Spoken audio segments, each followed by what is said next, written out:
Set to start. So, quickly recap: we are living entities, food grains. We depend on food grains for survival. Where do they come from? It comes from the rains. And where do rains come from? It comes from sacrifice. That is the importance of sacrifice. Yajna bhavati parjanyo, yajna karma samudbhavaha. Where does yajna comes from? Yajna comes from our prescribed activities, prescribed duties. That's the binding on us that we must engage in our prescribed duties and we must offer sacrifice to the Lord. Karma Brahmodbhavan Vidhi. Now this completes the cycle. Where does the actions, where does the karma coming from? It is coming from the Vedas. Where do the Vedas reside? They reside in Brahma. Where does Brahma reside? Brahmakshara Samudbhavam. Vedas and Brahma resides in Supreme Lord. And we are part and parcel of the Supreme Lord. This is the cycle of sacrifice. And there is, if you do not engage in this cycle of sacrifice, then you're leading a sinful life. Very, very clear message from Krishna to Arjuna. And another big revelation in Karma Yoga for us is all the demigods that we worship. It could be Ganesha, it could be Subramanya, it could be Durga Devi, it could be Saraswati Devi, it could be Lakshmi Devi, it could be Vaishnu Devi, you name it. There are 33 crore Devi Devatas. All are known as demigods, and they are nothing but special officers on special duty appointed by Lord Krishna to look after this world. So you have a choice. Either you pray to Krishna directly or you pray to Krishna through the demigods. The choice is for us to make. With this, let's move on to the first sloka of the evening. As we get into this section, Nishkama Karma Yoga has to be indulgent. We must engage in this yoga. Why? Because we must set the right example. So far Krishna has explained to us that one has desires. He may work with desires in a religious way. All of us have desires. So what is Krishna saying? Dovetail your desires in a religious way. Try and offer the fruits of your desires to me. Now he will explain. Even if you have no desire, let us say you are almost qualified for Gnana Yogi, but you should still work to set example for others. So this previous section that we completed till 24 verses was known as Indriya Arama. That is the definition of a person that Krishna has defined. And now we are looking at Atmarama or Atmatrupta person, how you can be satisfied within yourself. First verse for the evening. So now, why this entire topic of Karma Yoga is so interesting to us is that Arjuna is on the battlefield and he's asking Krishna, should I fight? Should I fight with my own relatives? So the flow of the verses in this section starts at, he says, should I set an example by indulging in fighting? Because you're saying I must indulge in my prescribed duty, and as a Kshatriya, that is to fight. But what happens if I fight and I get bound? Will I get sinful reactions? Then why should I do it? Then Krishna says, it's a good question. Let's understand the difference between Karma Kanda and Karma Yoga. In this is a ladder of sacrifice. Karma Kanda, we will see this first verse. Sakta karmani avidvamso yatha kurvanti bharata kuryad vidvamsata asaktas chikirshu loka sangraham. What is the one-line summary? Krishna is saying, act without attachment to set an example. The higher you are in the society, you must act to set an example. We'll understand the details. In this translation, he says, or the translation of this sloka is, as the ignorant person perform their duties with attachment to results, the learned may similarly act, but without attachment for the sake of leading people on the right path. So you may not have the need, but you still have to fight. That is the message that is coming from Krishna. Sakta karmani avidvam. So let's understand this line. Sakta means attached. Avidvamso means one who is not a vidwan, one who is not learned. So what are the characteristics of a person who is attached and one who is not a vidwan? They are ignorant and they are attached to the fruits of their work. Yata kurvanti bharata. Kuryad vidvam tata asaktas. Even the vidwan, so here it is avidwan, here is vidwans, they are wise, learned, and they are asaktas. Tata asaktas. What is asakta? Asakta means detached. So what is the difference between an unwise person or a non-learned person and a learned person? Avidvanso and vidvan is they are detached, they are learned, and they so once they are learned, they become detached from the fruits of their endeavor, and they continue to perform karma. Why? Chikirshu Loka Sangraham. That is to set an example for others. So, what is the learning in this verse? Sakta and Avidvanso, who are not learned and who are attached, are karmakandis, who are detached and who are not attached, who are wise, they are karma yogis. So Krishna is saying, you must move away from karma kanda, asking what is the result, what will I gain if I fight, to the level of saying that I will perform my duty irrespective of the results and offer that results to you because I am detached. It makes no difference to me. That is the level at which Krishna is asking Arjuna to perform. What is the difference between a karma kandi and a karma yogi? The difference is essentially consciousness. One consciousness is all about me and mine, and another consciousness is I am offering this as a fruit to the Lord. That's the difference. Let's look at the next verse. Na buddhi bheda janaye agnanam karma sanginam joshayet sarva karmani vidwan yukta samacharan. What is the meaning? Don't disturb the ignorant.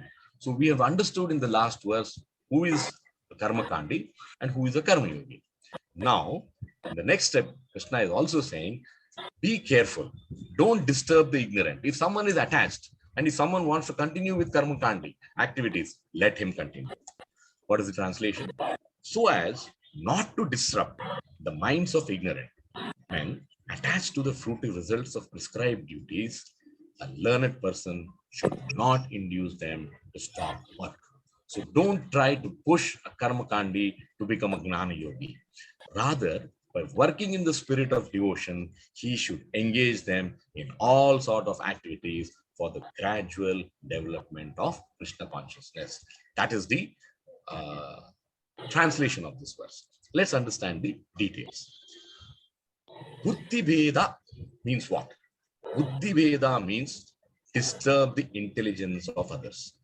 Krishna is saying, Na Buddhi Veda, please do not disturb the mind of others.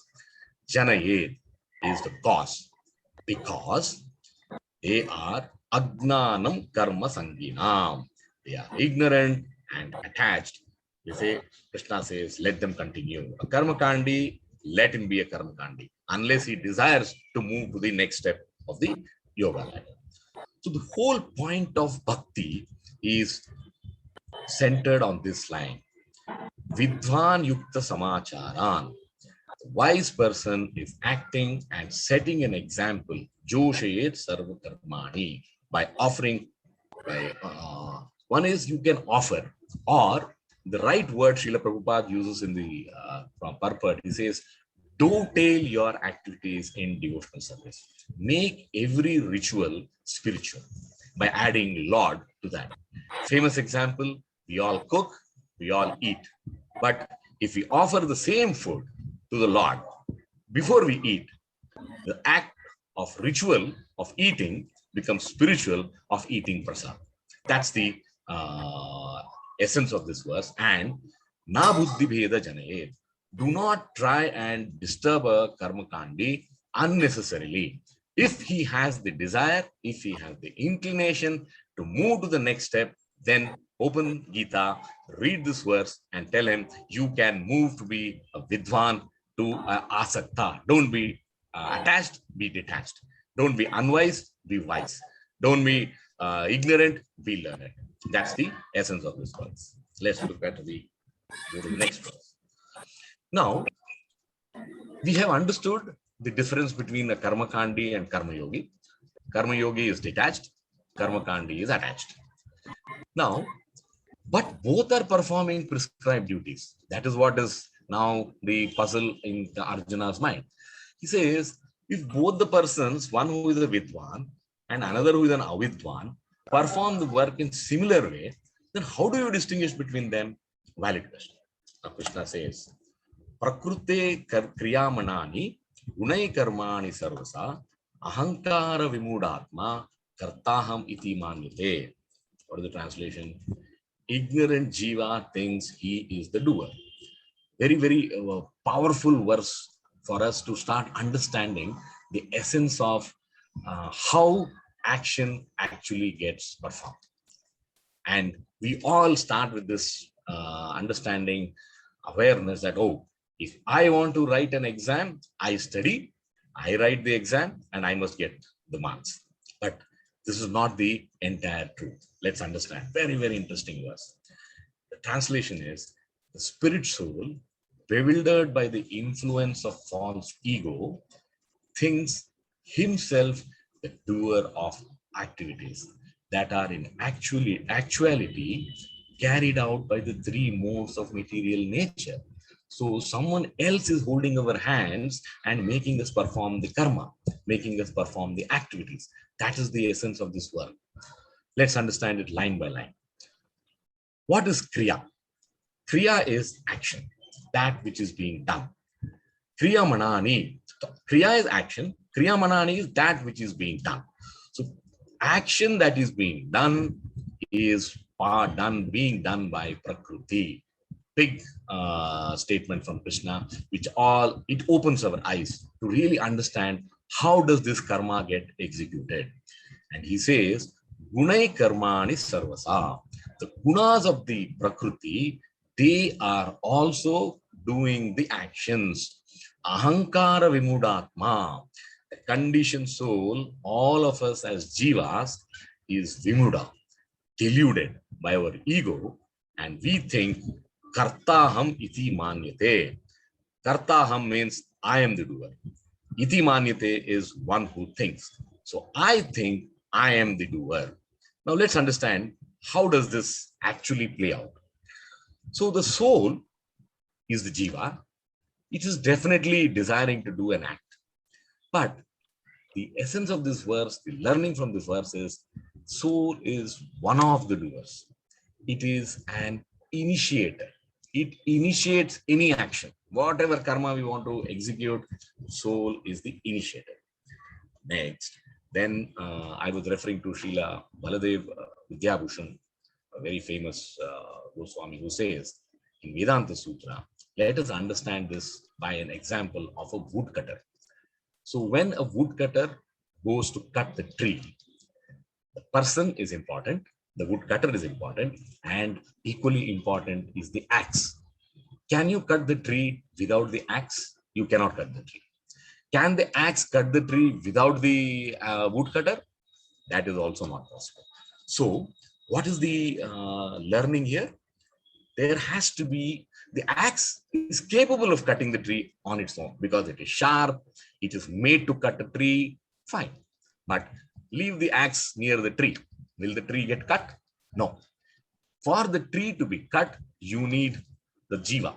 So the jiva picks up the axe, and then the action of cutting the tree happens. This is how we should understand how every action happens in our lives.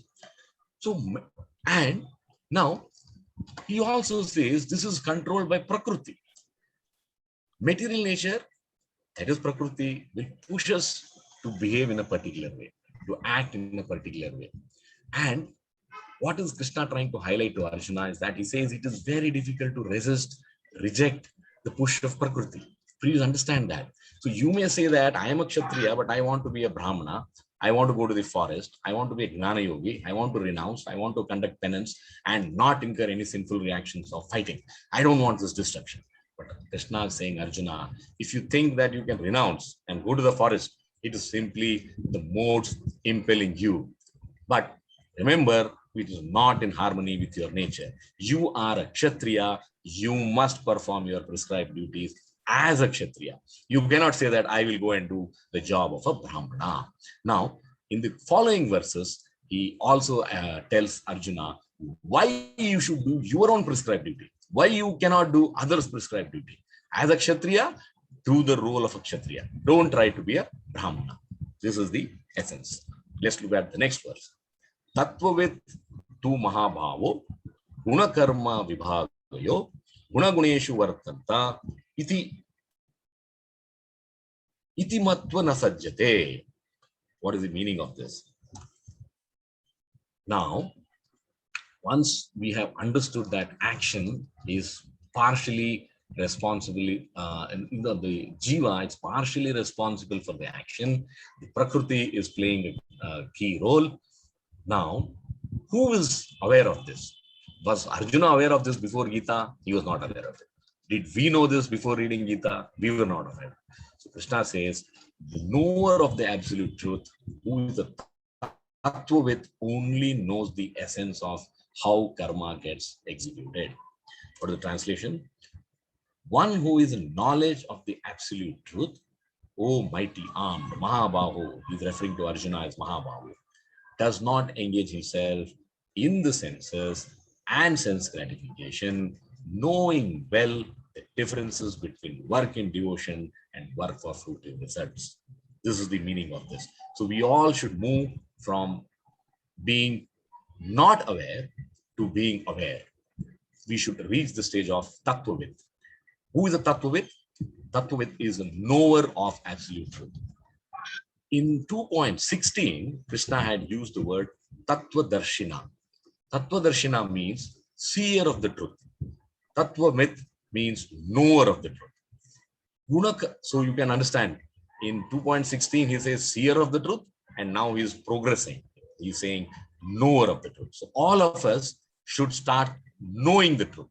What is the truth? We are not the only cause of any action. It is being held by our prakriti. Guna karma vibhagayo. So the guna is, there are divisions of gunas and there is divisions of actions. That is the meaning of guna karma vibhagayo. What are the divisions of gunas? We are all aware of. Sattvic, tamasic, and rajasic. So mode of passion, mode of ignorance, and mode of goodness. This is the division of gunas, the three modes of material nature.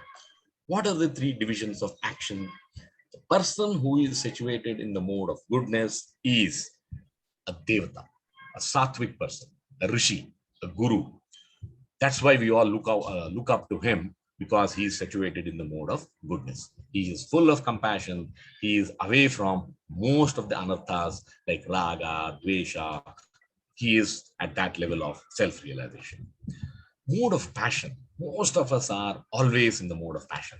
If you want to achieve something, you must be in the mode of passion. So action in the mode of passion is second division of action. And person who is in the mode of ignorance, who is only after material objects, sense pleasures, the action is related to material part of life. So he is operating, he is doing all his actions completely based in the mode of ignorance. Now, one who knows this is Tattvavit. After we read the explanation, it starts sounding so easy. Oh, I'm not the doer. I am also helped by Prakriti to do the action. But if Krishna had not explained this to us, would we have this knowledge? I'm not sure. Guna gunayeshu vartante. The modes are acting in relation with each other. What is the word guneshu referring to? Guneshu is referring to sense objects and their attributes. So what is the sense? The sight is a sense. We all see. Now, what do you see? What do you see is the sense object. Now, what do you see? You see a beautiful picture. You see a beautiful painting. You see a beautiful woman. All that are sense objects. Sense objects are material, matter. So senses are within us. So when you have an interaction between guna, guneshu, vartanta, so that is the interaction that is happening. The intelligent person knows that the soul is being driven by the Prakriti to behave in a particular fashion, to fulfill his desires. I don't want to be in that camp. I don't want to go there because I want to be Tattvavid. So he says, I don't want, I am not the senses because senses are part of my Swabhava. I am born with the sense. All of us have five senses equally. You can see, I can see. You can hear, I can hear. So senses are a constant. Sense objects are constant. You have sight, you see a beautiful thing. Now, what is not in our control? Don't fall blindly for the attraction of sense objects. We should realize that sense objects do not lead us to realization. Sense objects only lead us to sense gratification. So we should not get attached to these sense objects. Iti matva na sajjate. Knowing this tattva jnana, you are knowing the absolute truth, you will not become attached. This is the essence of this verse. Let's move to the next sloka. Attached worker and detached worker. Now, having described Karma Yoga, Krishna now mentions ultimately he is the object of it. Now, this is the essence of Jnana. Krishna says every activity needs to be done as an offering to him. This then Karma Yoga becomes Bhakti Yoga. So the yoga ladder, you don't really have to move from Karma Kanda to Karma Yoga, from Karma Yoga to Gnana Yoga, from Gnana Yoga to Bhakti Yoga. Now that is your choice. When I was young, I used to see an ad which said, when escalator is available, why take the steps? So similar thing in our spiritual life too. If we know we can achieve a lot by just offering everything that we do in our karma, our prescribed duties, you are at the level of Bhakti Yoga. Bring the Lord amidst us in everything that you do. This verse explains that. Prakruter guna sammudaha sajjante guna karmasu tan akritsna vido mandan kritsna vinna vichalayet. Bewildered by the modes of material nature, the ignorant fully engage themselves in material activities and become attached. But the wise should not unsettle them, although these duties are inferior due to performers' lack of knowledge. In fact, this is what Krishna had said earlier also. Na buddhi ved janayet. So now he's repeating it. Prakruter guna sammudaha. What is sammudaha? Mudha means deluded. Sammudaha means completely deluded. Samyak rupena mudha. So one who is deluded by Prakruti, three modes of material nature. Sajjante gunakarmasu. Such people, when they do gunakarma, they become attached. So in the previous verse it says, iti na sajjate. But now he's saying, sajjante. These people have got attached. So we should be from iti matvana sajjate. In this verse he's saying these people become attached. So the person here is becoming attached. Gunakarmasu means, what is Gunakarmasu? The activities which are impelled by the three modes. So you are allowing the three modes to get an upper hand. Tan akritsna vidu mandan. Who does this? Who gets into the situation? Who are coming under the modes of material nature? Most of the jivas who are not tattvavid. Because akritsna vidu, one who does not know properly, we are not aware, we are not learned, we are not wise, we don't have that knowledge. Then, and we are also lazy. We all have Gita at home, but how many of us really make the attempt to open Gita? And after opening Gita, how many of us make an attempt to read Gita? After reading Gita, how many of us make an attempt to understand Gita? This is what Krishna says. He says, you are, first of all, you are not knowledgeable, and then you are mandan, you're lazy. Why? You don't want to really understand what is the essence of life. If you want to be in that state, Krishna vinna vichale, please do not disturb them because they are karmakandis, let them continue to be there. So he's reinforcing the message that he gave in the earlier verse, saying that buddhi bhedam janayet, at the beginning of this section, and now he's saying Krishna vinna vichale, don't disturb. So now Arjuna has a choice. Either he wants to live as a karmakandi. I am afraid of fighting because if I fight, I get sinful reactions. Or he is saying, depending on what Krishna is saying, Arjuna says, okay, I don't want to be a karma kandi, I want to be a karma yogi. All of us have that option. All of us have this learning from this verse. Now, a very nice explanation I was reading from Sri Vishwanath Chakravarti Thakur, great learned Pandit. What he says? He says, use this verse to understand that is the essence of learning. If the jiva is separate, we all know that it is not the jiva does not have anything to do with the senses, the five senses, or the sense object attraction. It is completely independent. Why is it that people are still attached to the sense objects? Why is that we continue to do what is not required to be done? This verse answers that question. Now, how does this work?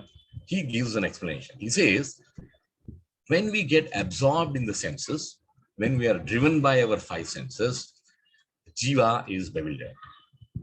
It's like a similar situation is if you imagine a person is possessed by a ghost. What happens to him? He starts behaving abnormally. Now, can you make that person come out of that stage of madness, of thinking that he's a ghost or he's possessed by a ghost by telling him, oh, you're not a ghost, you're a man? You tell him 100 times, it doesn't really work. But what works? He gives a lovely example. He says, you can cure this person by mantras, by medication, by giving meditation. That can remove that affliction.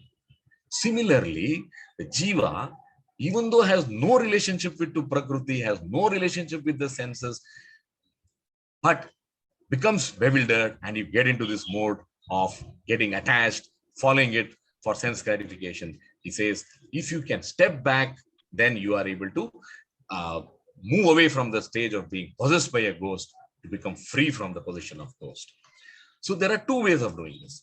Like a ghost, a man who's possessed by a ghost can be cured by medicines, medication, meditation.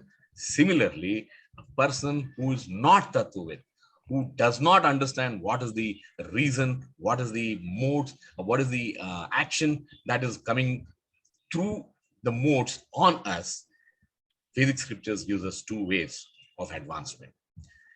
And the choice is ours. Krishna doesn't impose. One is gradual method. We will say that I am a karma kandi and I will follow the ladder of dharma, artha, kama, moksha. Moksha is the last priority in my life. Whenever I have finished all my enjoyment, maybe I will spend little time looking at the Lord. Most of us, many millions of people in this world live in this. They are karma kandis. Second one is, I want to move. I want to understand. I want to grow spiritually. Then what you do, you adopt Bhakti Yoga. So going through the yoga ladder is the steps. Adopting Bhakti Yoga is the escalator. In Bhakti Yoga, you keep reading, you keep understanding, you keep discussing, you keep interacting, and then we start realizing, oh, my purpose of life is not to just live a life of sense gratification. I need to look at my family, my responsibility. I have to live in this world, but there is within limits. I offer everything, I do everything with the Lord in the center. Let's look at the next verse. One of the most interesting verses, and it really gives us clarity in life what Krishna is telling Arjuna. Why is Krishna advising Arjuna to fight? Why? By the nature of fighting, by doing his prescribed duty, how Arjuna can obtain Krishna. This is 3.30. Mayi sarvani karmani sanyas adhyatma chetasa nirasir nirmamu bhutva yudhiyasva vigatajvaraha. This is the purpose of Gita. Do your duty depending on me. What's the explanation? Translation. Therefore, O Arjuna, surrendering all your works unto me, Mayi sarvani karmani, with full knowledge of me, without desire for profit, with no claims to results, surrender to me. Classic purpose of Gita verse. If we can even remember this by heart, we would really have done justice to learning Gita. It should be within us, embedded within us. Let's look at word line by line meaning. Mayi sarvani karmani. Krishna is saying, offer everything that you do unto me. Simple message. What is that? What we are going to offer to Krishna? The results of all our karmas. Mayi sarvani karmani. Sannyasa adhyatma chetasa. Give you, what does the sannyasa do? Sannyasi do? Sannyasi renounces. He offers all the, he moves away from this world. He says, similarly, give away all the fruits of your work to me. Be in adhyatma chetasa. That is the spiritual consciousness. We will see what is spiritual consciousness as we go further. Nirasir nirmamo bhutva. He's saying, without desire and without possessiveness. Yudhiyasva Vigatajvara, fight without lethargy. Vigatajvara is lethargy. Now, one should understand in the verse translation in the purport, Srila Prabhupada very clearly mentions, he says that Bhakti Yoga needs similar discipline to what we see in military. Let's say you are a cadet in a military service. What is your life? The life starts from getting up early in the morning, getting into drills, march, exercises. You do everything for top physical fitness. And one guiding factor is discipline. You cannot afford to say no. Now, this is all aware. We are all aware of this fact. Why is discipline so important? Because for that soldier, for that army man, that if he listens and if he is able to cultivate this as a discipline of listening to orders and executing it, it can save him in the war field. Because that split movement decision is what decides between life and death. So Prabhupada says, Bhakti Yoga is also similar. Now, what is the similarity? He says, if you practice Bhakti Yoga, you're not really going to be, saving your life in this Janma. You are going to save yourself from getting into this repeated cycle of life and death. So you are looking at eternal freedom. So please look at Bhakti Yoga seriously. Don't think that it is like, oh, I have time today, I will do it. Tomorrow I have no time, I am busy, I will not do it. Then you don't have that rigor, you don't have that discipline. If I can spend 5 minutes for Krishna in a day, do it sincerely, do it throughout your life. You decide whether it is 5 minutes or 5 hours. The choice is always in our hands. The beauty of this verse is still not over. This is the overall understanding. Now let's look at line by line. These 4 lines, Krishna tells us how we can go from mode of ignorance to transcendence. Wonderful, isn't it? Let's see how it happens. Yudhiyasva Vigatajvaraha. Yudhiyasva is, he says, Krishna says, Arjuna, fight. Yudhiyasva means fight. So Yudhiyasva is the verb in this line, and Vigatajvara, he says, fight by giving up lethargy. Stop asking questions. Stop having self-doubts. What does it mean? It means give up your mode of ignorance. Yudhiyasva Vigatajvara is Arjuna, give up your mode of ignorance. Nirasir, I'm going in the reverse order. That's the learning to Arjuna. Nirasir nirmamo bhutva. Give up your desire, give up your attachment. That is mode of passion.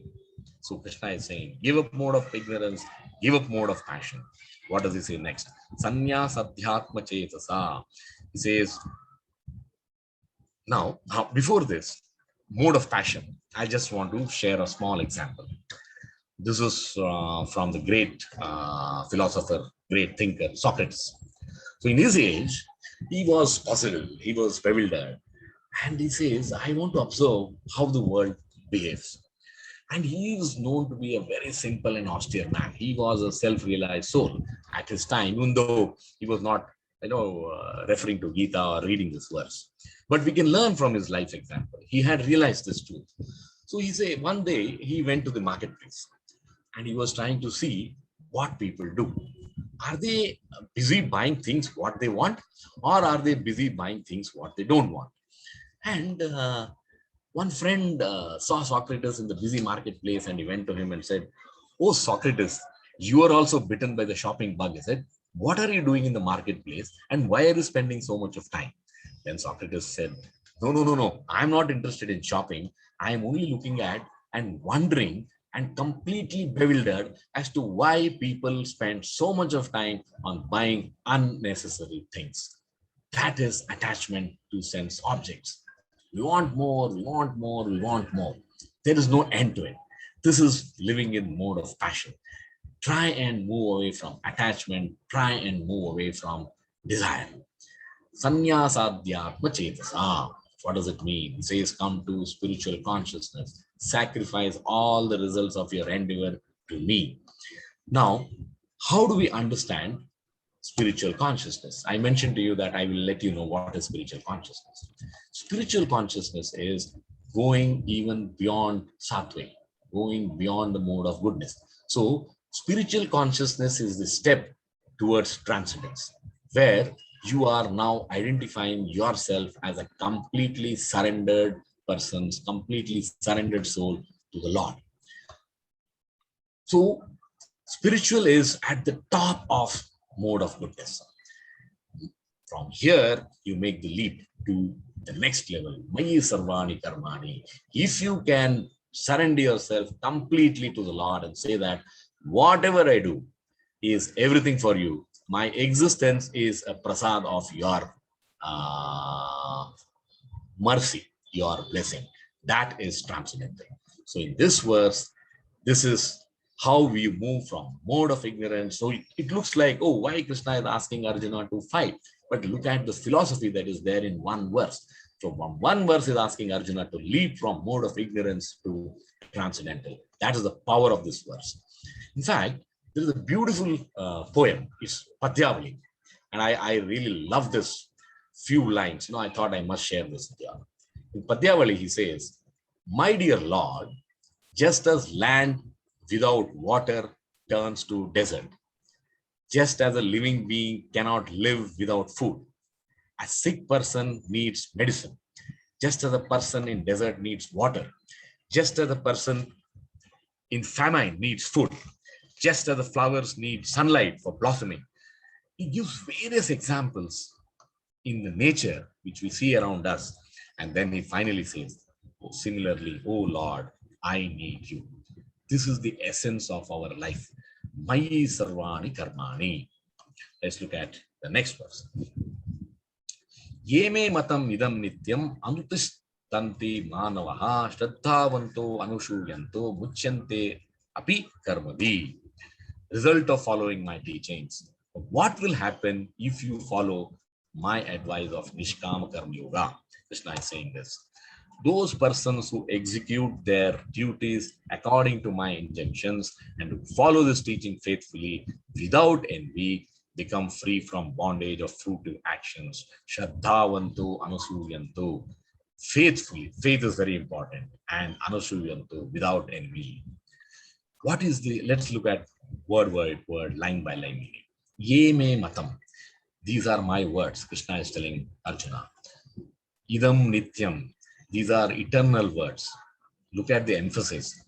He says, Arjuna, don't think that I am asking you to fight because I like you to fight. He says, they are idam nityam. They are eternal truths. What I tell you is applicable today and is applicable millions of years henceforth. How we can get, now he says, why I am telling you to fight and why. So he says, understand how we can get entangled in the modes and how we can become free from them. Anutishanti manavaha. We can become free from the act of or the hold of the three modes of nature. Act according to my instruction. Shraddhavanto anasuyanto. Act with faith and without enemy. What happens to you? So the such people who have faith and who have no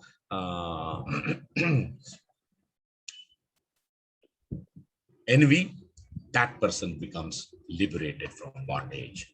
What is muchyante? Muchyante means liberation. Very clearly, Krishna is saying, by faithful adherence of my instructions, you will become liberated. Next verse. Etve etad abhyashuyanto na anutishanti mematam sarvagnana vimudam stan didinasta achetasaha. Result of disregarding my teachings. If you do not listen to what I say, what is the result? That those who out of envy disregard these teachings and do not follow them are to be considered bereft of all knowledge, befooled, and ruined in their endeavors for self-gratification. Yetva etat abhyashuyanto. What is abhyashuyanto? Abhyashuyanto means envious. So if you are envious of the Lord, na anutishanti me matam. You are not listening to my words. In the last word, he says, tistanti, means who follow. Anutistanti manavaha, they are following my advice. Now he says, na anutistanti me matam. They are not following my instructions. What happens to them? Sarvagrhana vimudamstan, all their knowledge becomes deluded. Vidinastan achetasaha, because of envy, those who do not follow my instruction. Chetasa means consciousness. We all want to move towards spiritual consciousness. But if you don't want to listen to Krishna's teachings, then your consciousness is misdirected. You are misdirected towards material pleasures. Then you are not going to achieve liberation. Now, what is the learning for us from this? In fact, Sri Keshav Kashmiri, who is a great Pandit of Kumar Sampradaya, he says, there are people who disrespect, ignore, refuse to follow edicts and injunctions of Gita. We are all aware of that. There are millions of people who say, I don't believe in Gita. Now, what do you think these people are? They are fools. They are bereft of spiritual knowledge. They are in a state of ignorance. And what is the result of living in ignorance? All your activities are fruitless and you are hopelessly involved in the cycle of birth and death, birth and death, birth and death, birth and death, ad infinitum. So if you wish to come out of that, move away from Karma Yoga, Karma Kanda to Karma Yoga. Let's look at the next verse. In this section, how does Karma Yoga elevate you? So the link here is, will a person aware of punishments for sinful actions be afraid of committing them? Krishna says, not necessarily. Even such people are impelled to act sinfully due to strong past habits and impressions. There are two things which you are going to learn in these two verses, vasanas and varna. What then to speak of one who is unaware of punishment? So what is Krishna saying here? Sadrisham chestate swasya prakrutir gnanavanapi prakritim yanti bhutani nigraham kim karishyati. Deep-rooted conditioned nature. Even a man of knowledge acts according to his own nature, for everyone follows the nature he has acquired from the three modes. What can repression accomplish? Nigraham kim karishyati. So here we are trying to understand how Karma Yoga Krishna is building up verse by verse from 30th verse. What he said, what did he say in the 30th verse? He says, Mayi sarvani karmani. So offer your fruits unto me. Before this, in Karma Yoga definition, he was saying, just be detached from work. He said, Karmanni vadhikaraste ma phaleshu kadachana. You have only a right to perform the duty and not expect the results. Now he is moving from detached to work, offer work to the Lord. Now he is trying to make you move from mode of goodness towards spiritual consciousness. Then Krishna says, have faith. He says, Shraddhavanto Anushuyanto. If you have faith, then you will again get liberated, or else all effort will be lost. Sarvgnana vimudanstan vidinasta achetasaha. Now Krishna continues the same thing and says, how can you dovetail your nature by doing prescribed duty? Let us look at line by line. Sadrusham chestate swasya. Sadrusham means accordingly. Chestate means to act. Swasya is one's own. Prakriti is one's nature. So what is the meaning of this? Sadrusham chestate swasya prakriter means everyone will act according to one's nature. Nana Vanapi, who are wise and knowledgeable. Prakritim Yanti Bhutani, which all living entity will act according to one's nature. This is ingrained. This is the law of nature. You can't fight that. So, Nigraham Kim Karishyati, you cannot try and say that I am a Kshatriya, but I will move away from the battlefield because I don't like suffering. I will go to the forest and do penance. It is not possible. You cannot change your Varna so easily. So, here, repression Kim Karishyati means you cannot suppress your Varnas. There are two things that, there are two kinds of desires in man. Some we have to reject, and that is Vasana. And some have to be total. So Vasana is what we are born with, and Varna is what we cultivate in our life. He says this verse is all about how to cultivate your Varna, how to cultivate your now, as per Varna, what is Arjuna? Arjuna is a Kshatriya. So what is the prescribed duty of Arjuna? He has to fight. Why he has to fight? He has to protect the citizens. He has to uphold Dharma. So if you try to say Nigraham Kim Karishyati, I don't want to be a Kshatriya, but I want to be a Brahmana, he says that is not possible. That is the essence of this verse. Now, we should understand, Varna is not innate to the soul. Varna is part of our body. So Varna is not by birth. Varna is by our profession. Brahmana is intellectually oriented. So to act intellectually is his Varna. Whereas a Kshatriya is supposed to be fighting, he's non-violent, he's allowed to be violent. Whereas the Brahmana is non-violent, but but Kshatriya is allowed to be violent. So that is your Varna. So don't tell your Varna for service of Krishna. Now, a very interesting example from our being together today in this class. Do we know our Varna? None of us are aware. We are all, maybe we are born in a Brahmana family or a Shudra family or a Kshatriya family, but birth doesn't define our Varna. That is the learning here. So we are trying to discover our Varna. That is the process of self-discovery by reading Gita. And why are we assembled here? Because we want to listen to Gita and understand what is our inner Varna.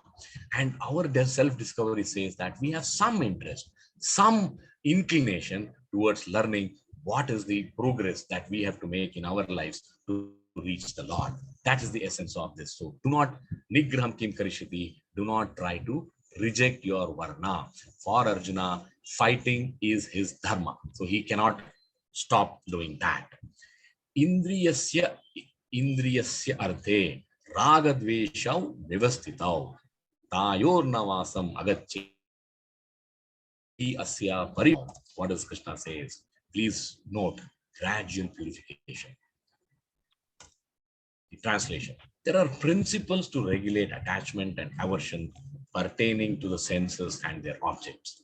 One should not come under the control of such attachment and aversion. Now let's look at what is Indriya? Indriya means senses. And the word Indriya, Indriyasya is repeated because so the Indriya, the senses are attracted to the sense objects. So the eyes behold the form, the ears look at sound. So this is how the interaction between the senses and sense objects is happening. Raga Dvesha Vyavastitau. Do not come under their control. Now, how do we understand this? The mind is attracted to tasty food. Do you all agree? Yes. Will the mind eat something which is not tasty? No. So this is how attraction, that is raga, and dvesha. I like good food, I am attracted to it. I don't like good food, I'm not attracted to it. So this is inbuilt. So Krishna says, Tauhi asya paripantinao. If you do this, if you allow yourself to be driven by likes and dislikes, then they are stumbling blocks on the path of self-realization. So here he's talking about Tayor Navasam Agachet. So in the earlier verse, we cannot sacrifice our Varna, but here he's saying you have to modify your Vasana, that is what you're born with, to dovetail that in the service of Krishna. Only then you can be moving towards self-realization. How do you understand this further? Like tasty food example, men and women, we are born with attraction for opposite sex. Now, this is law of nature. You cannot change it. Can you change this? This is the difference between varna and vasana. Vasana is something which we are born with. Now, Krishna says, even though the attraction is inbuilt, should you allow that to be unregulated? Can you afford to indulge in it senselessly forever? No. That is where regulation comes in. That is where scriptural guidance comes in. Now, if there is a sadhu, a guru who comes and tells us, please do not indulge in unregulated attraction between men and women, then you are not interested in listening to the message, but you will kill the messenger. You'll say that, oh, this man is coming in the way of my enjoyment, so I don't want to listen to this guy. Krishna says, do not do that. Allow yourself to listen to this advice and how you can make progress, how you can regulate even your vasanas. So Prakriti, here your Krishna is saying, dovetail your varna, and here he's saying, what's vasana? All of us are vasanas that have to be regulated. Let's look at this. And now this is another very, very important verse. What is Arjuna's main crux? Arjuna is saying, I don't want to fight as a Kshatriya. I want to go and run away to a forest and live the life of a sannyasi. Krishna is saying, it's not so easy, my friend. Shreyan swadharmo vigunaha. Look at this powerful verse. Paradharmat swa anutistat. Swadharme nidanam shreya. Paradharmo bhayavaha. Do your duty. Don't imitate others. It is far better to discharge one's prescribed duties, even though faultily, than others' duties perfectly. Destruction in the course of performing one's own duty is better. Swadharmo nidanam shreya is better than engaging another's duties, for to follow another's duty, another's path is dangerous. Paradharmo bhayavaha. So what is viguna? Viguna means faulty. Shreyan swadharmo vigunaha. As a Kshatriya, you are allowed to be violent. Because you are violent, there is going to be a lot of destruction. A lot of people are going to lose their life. Mass destruction at a scale unimaginable. But still, that is your duty. You must do it. Don't try to say that I want to be a Brahmana, I want to be a sannyasi, I want to go to the forest. No. Paradharma swa anutistat. It is not possible. Material duties or spiritual duty. There are two types of duties we have. So we must ensure that either we follow what we are born with, or you can dovetail that what we are born with by listening to a spiritual master and say that, okay, now I'm going to make my ritual into spiritual. Then that is possible. There are two examples that Krishna gives. See, Vishwamitra was a Brahmana, but he became a Kshatriya. Why was that possible? Because he was able to transcend. He was able to move away from mode of ignorance to be in the spiritual consciousness platform. Can all of us do that? Can we renounce our varna and adopt another varna? Very difficult, impossible. He says it is not possible. There are only two examples which are quoted in the scriptures. Parshurama was a Brahmana, but he later on acted as a Kshatriya. So at that stage of self-realization, you can afford to change your varna, but Arjuna, you are not qualified for that. You are not a Gnana Yogi. You are not really cut out for renunciation. You are only cut out for working and discharging your prescribed duties. With that, we have finished the second section, and now we are coming to the last section, conquering the ultimate enemy, and that is lust. Let's look at this. The next 8 verses are really telling us exactly how to identify our enemy and how to regulate our enemy. Arjuna's question to Krishna. Arjuna uvacha atakena prayukto ayam papam chariti purushaha anicham api varshneya balat eva niyojitaha. What is the translation? Arjuna said, O descendant of Vrishni, He's calling Krishna as Varshneya. By what is one impelled to sinful acts, even unwillingly, as if engaged by force? Now, is this not a valid question? All of us do things which are not good for us. We know we must not overeat sweets, but we continue to do that. We know that we must stop after having one or two rasgullas. No, but we don't stop. We ask this question after a binge of overeating, over shopping, or over surfing. Why do we do this repeatedly? The answer lies in Krishna's question in this verse.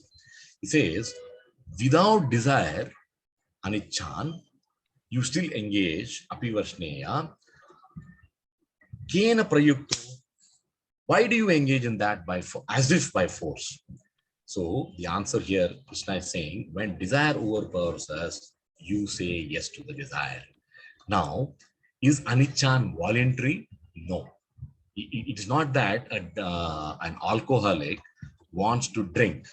Alcoholic knows that I must not drink. I have been advised by the doctor to stop drinking. But can he stop drinking? He has to go to a de-addiction center, etc., etc. What an effort is involved for an addict to stop that addiction. So that is the power of anichan.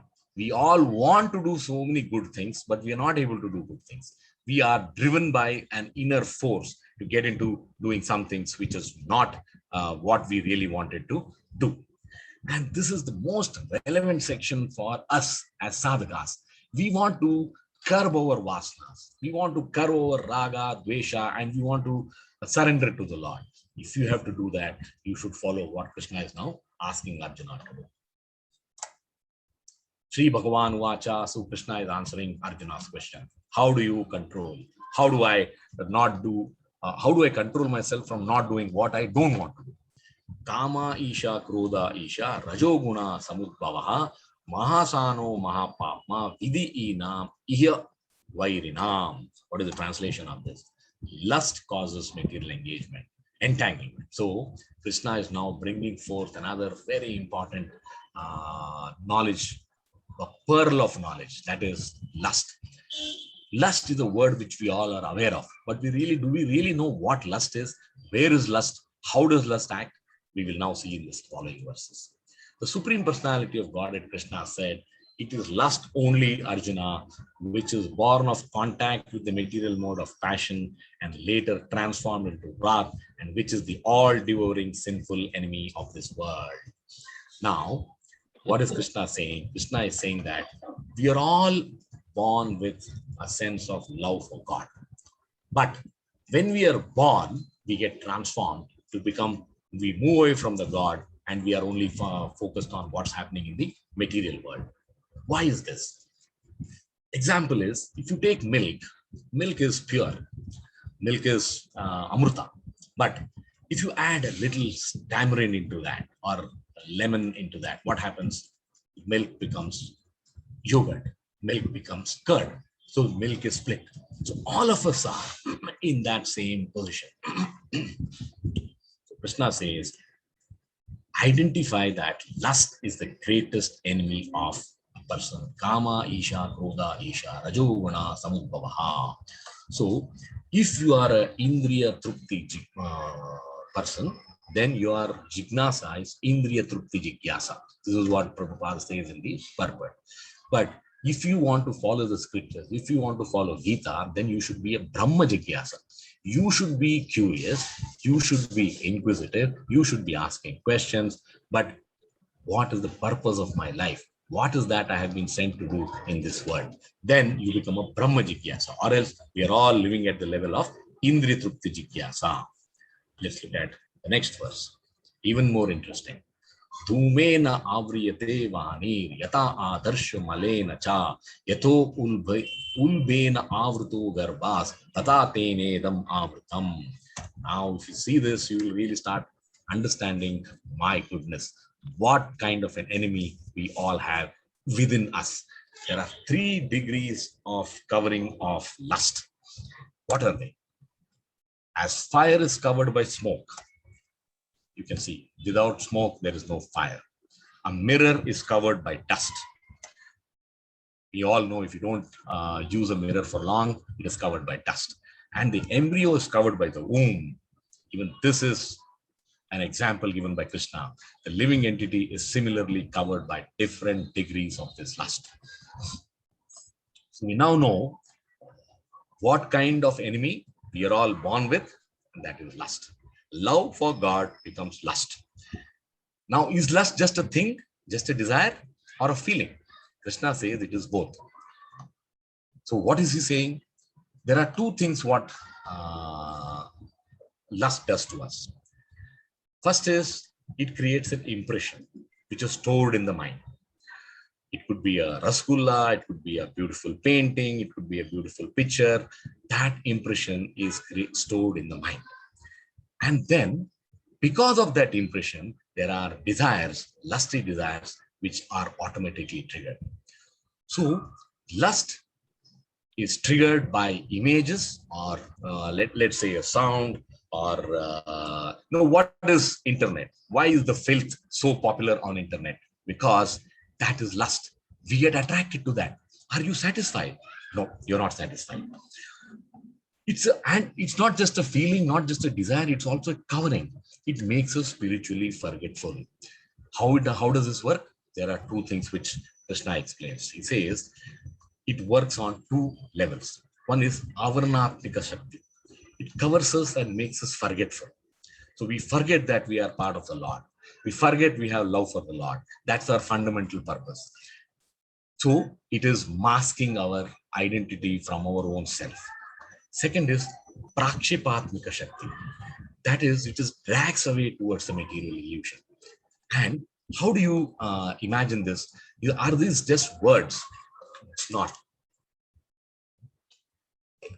From this example, you will realize that this is exactly what happens to us when we enter a movie hall. What happens when you go into a movie hall? The Avarnatmika Shakti comes in when the lights are dim. Can you watch a movie with lights on? No way. It has to be in a dark room. That's the first level of illusion. That is Avarnatmika Shakti. So we are covered by darkness. Second, when the movie starts, so the whole movie hall is dark, but only the screen is lit. Then what happens? We forget our reality and start watching the movie, and it drags us into the illusion. We become part and parcel of the story. This is exactly how lust works. Let's look at the next. Now, the three analogies which we can understand is that Krishna gives us example. Fire and smoke is for humans. And what is very, very happy to note is that the covering of lust is thin and penetrable. We have scriptures, we have gurus, we have sadhus, we have shastra. By taking shelter of them, we can penetrate this lust and come out of it successfully. Look at just a mirror example. Where is it applied? What is the analogy? They are for animals. It's thick and tough to penetrate. Can you ever make a cat or a dog spiritual? Not impossible, but very much close to impossible. Womb and the child. This is an analogy for trees. Can you make a tree spiritual? Impossible, nearly impossible. So this is how we should understand that lust exists within us and how lust comes in the way of our executing our love for God. How does it cover the living entity? That's the next link to the next two verses. Avritam gnanam etena gnanino nityam vairina kamarupena kaunteya dushpurena anilena cha.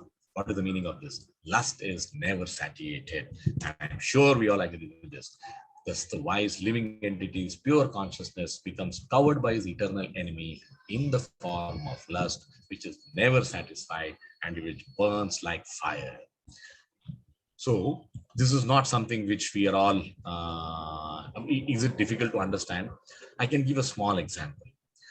Lust is within us. And how does it make us a victim? It's like a computer virus. Does a computer virus have something outside as its power? No. Where does the computer virus reside? It resides within the computer. It uses the same software and it can destroy the entire program. for which that computer operating system is designed for. Similarly, lust is within us, and it uses our own intelligence, our own mind to destroy us. Even in the movie, fire is romanticized. Savan jo aag lagaye, aag wo kaun bujaye. So the glory of this fire, the glory of lust, is sung in songs in Hollywood, in Bollywood. So this is exactly the learning that we have to apply to ourselves. What is that learning? Is I have the technology gives me access to more than 300 channels on my TV. I have Star TV, I have Z TV, etc., etc., and I have a remote with me. I keep surfing channels. What is that? Why do I do that? Because I feel the other channel will give me such little more satisfaction, little more attraction, and I keep surfing. At the end of the day, are you really happy? Even after going through all the 300 channels, the mind still says, I am not satisfied. That is exactly what Krishna is telling Arjuna. If you have lust and you try to fulfill the lust by indulging in it, you will never be satisfied. Try and regulate lust. Indriyani manobuddhir asyadisthanam uchyate etair vimohyati isa gnanam avritya dehinam. Krishna is now even giving you what is the location of lust. The senses, you will be surprised. Each part of our critical part of us is the residing place of lust. Krishna says the senses, the mind, and the intelligence are the sitting places of lust. Through them, lust covers the real knowledge of living entity and bewilders him. So now it's like saying, we all know that we should not search for filth on the internet. But what is our intelligence doing? Intelligence, instead of asking us to stop surfing, says surf a little more. Another 15 minutes, nobody's here, let me enjoy. That is the weakness of intelligence. And what is the trigger for that? It is caused by the lust. Actually, if the intelligence plays the role of a discrimination, it should say, Mr. Sham, please do not look at filth. Mr. Sham, close your eyes. But what does the intelligence say? No. Because nobody is watching, let me enjoy it for some time. Now, so the question is, where is this lust situated? We all think lust is situated in the female form. Lust is not situated in female form or dress. Now, why do we say this? Now, let's take a child. A child suckles the breast of a mother. Is it lusty? Does anyone look at this act with lust? No. Why? So where is this lust? The lust is in our mind. We are blaming, we are victimizing women and throwing stones at a character, saying that it is because of your dress, because of your behavior, I am becoming lusty. It is not true. Krishna is very clearly saying, lust is in your control. It's in your mind. You should control it. It is in the inner enemy. It's not an external enemy. Same thing applies to women. When she dresses immodestly, when she does a bold scene on a movie screen, what is the message is she trying to communicate? She is saying, look at me lustily. I am a sense object available for you to have lusty desires. So we should be very clear that it is not external stimuli which is the cause of lust. It is internal fault with our mind, with our intelligence, with our senses, which is creating the situation. So at a sadhaka level, do not trust your mind and intelligence to a lot of extent. Now, I will give you an example where the intelligence behaves rightly. Now, let's say your boss calls you up and asks you for some duty, or let's say if asking for data, it may be a Saturday evening or a Sunday evening. Would you like this? No. But what does your intelligence do? Intelligence guides you to say, don't answer back because he is your boss. Sorry. So the same level of discrimination you could have applied in the case of lust as well. but we don't do it. Now, what is the solution? Try and convert your material intelligence to spiritual intelligence. Read, listen, you do smaranam, you will be in a position to far better control your lusty desires. Let's look at the next verse. Tasmat tvam indriyani adau niyamya bharatar sabha papmanam prajahi enam gnanam vijnana nashanam. By first regulate your senses. Now Krishna is giving another important thing. He says, don't jump to mind and intelligence. In the next verse, he gives you the hierarchy as well. What is the translation?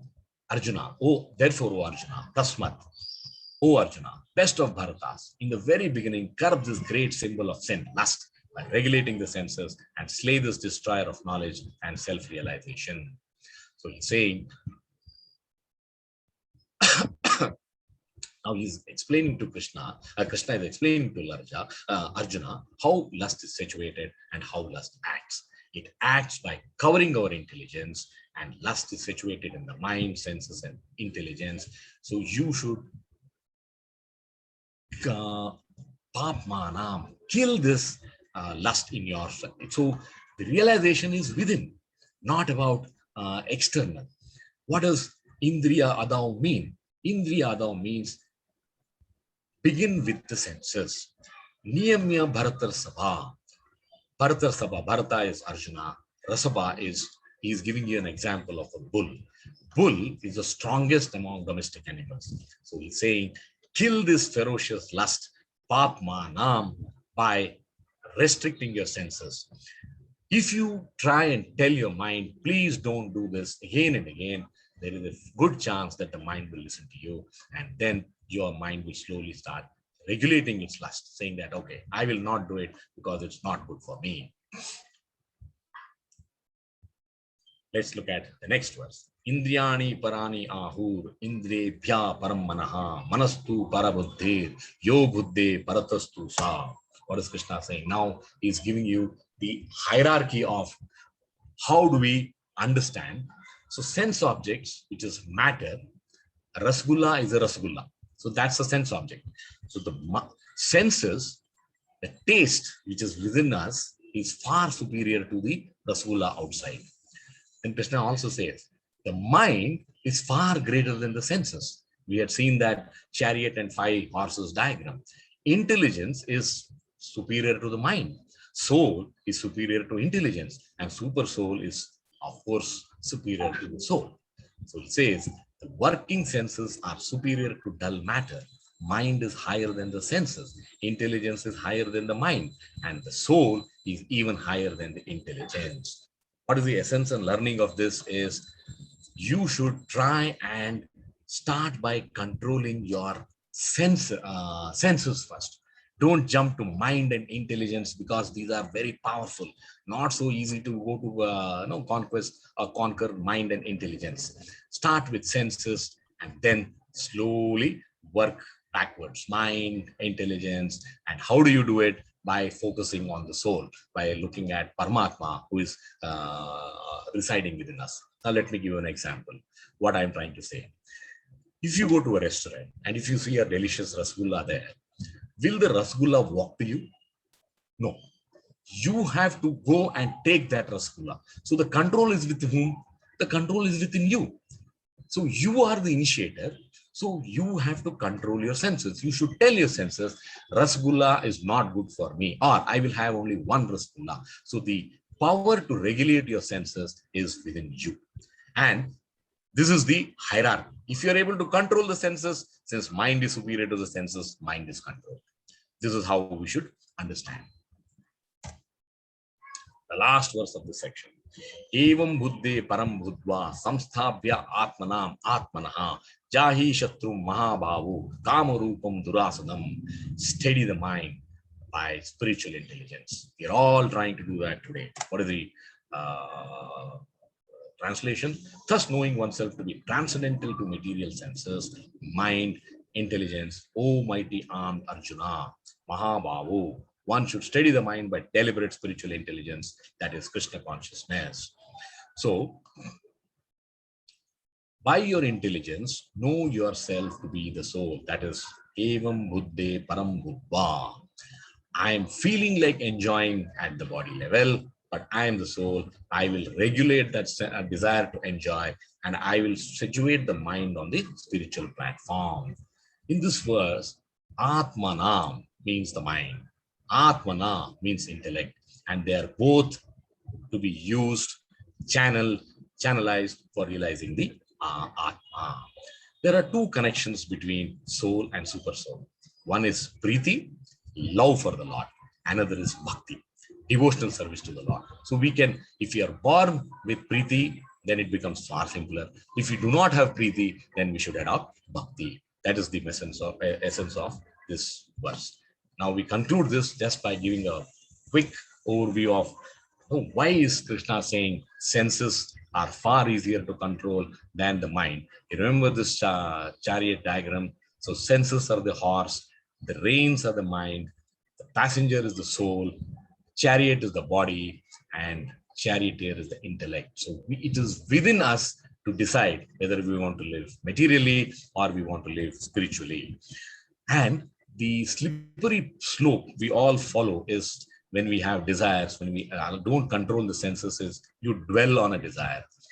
The contemplation starts building into a desire. Then you decide to have it, and then you degrade yourself in indulging what you don't want to do. So Krishna is saying in this verse, discriminate. And he also gives you a lovely hierarchy. So we know senses are stronger than sense objects. The mind is stronger than the senses. The intelligence is stronger than the mind. And soul is stronger than the intelligence, and super soul, Paramatma, is stronger than the Atma. And where does lust reside? Lust resides within us, it's not outside. With that quick summary of what we have discussed so far, this chapter, the acronym for this chapter is TREE. Tyaga is renunciation, give up mentality of enjoyment. He started the chapter by saying, listening to Arjuna's question, should I fight or should I renounce? Because I don't like suffering. Which is better? And Krishna says, two types of people. They have, if you are qualified, you can be Gnana Yogi, then you can renounce work.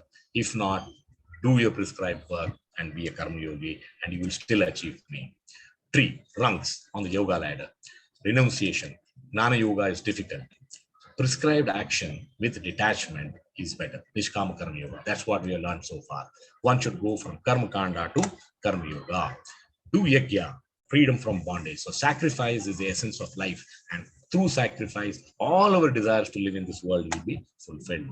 If you don't follow the sacrifice, then you lead a life full of sin.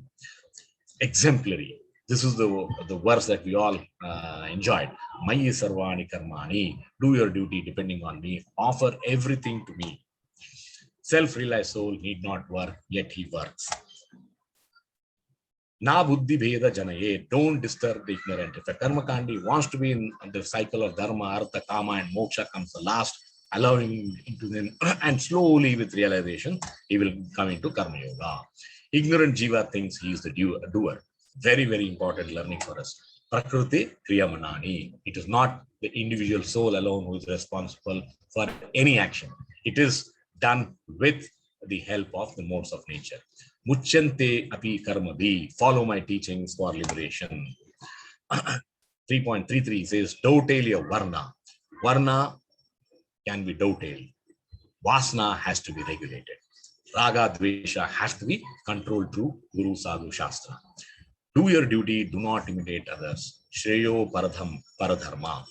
Shreyo, even if you die by doing your duty, you should do only your duty and not, if you're a Kshatriya, die as a Kshatriya, do not try to become a Brahmana. E, the last acronym, enemy of the soul, and that is lust.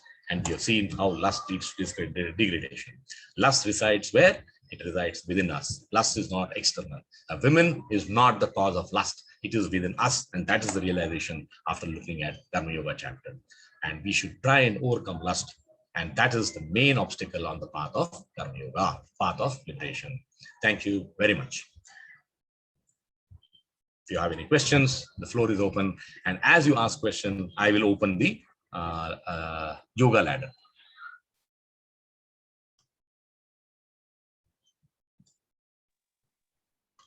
Uncle, this is for you. Give me a second. I'll open that.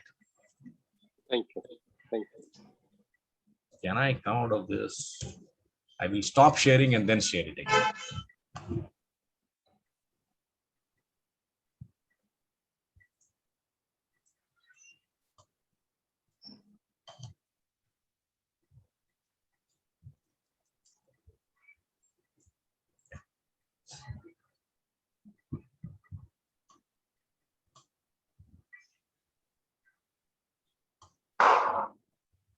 Share screen.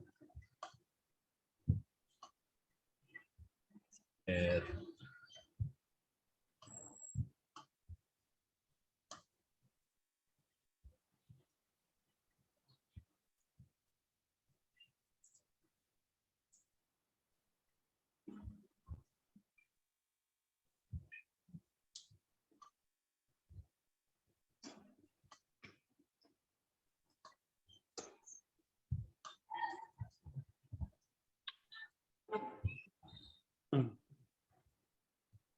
Can you just see my screen now, Uncle? Yeah. Not now. It's gone now. Earlier it was okay. I think Once. it's enlarged. I think. Yeah, this is okay. Better. This is better. Let me say new share. That's okay. That's okay. Now let me say share. No, something wrong.